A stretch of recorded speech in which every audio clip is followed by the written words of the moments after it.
बघा सर, मी यांच्याकडे आलेलो आहे.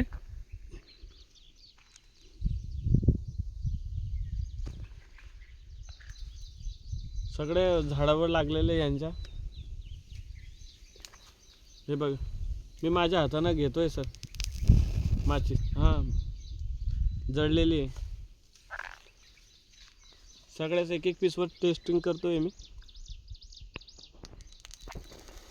बघा, आणि यांचं पूर्ण झाड आहे, 4-5 झाड आहे यांचे. याच्यामधून 20 पीस घेतोय. यांच्याकडून मी 20 पीस घेतोय आता सध्याचे. बाकीचे यांच्या नंतर घेतोय. बघा, यांच्याकडे पुरं फ्रेश माल आहे सर. हे बघा, मोठं म्हणजे 10, 15, 20 फुटाचं झाड येतं यांच्याकडे. असे 6-7 झाड आहे यांच्याकडे. ठीक आहे.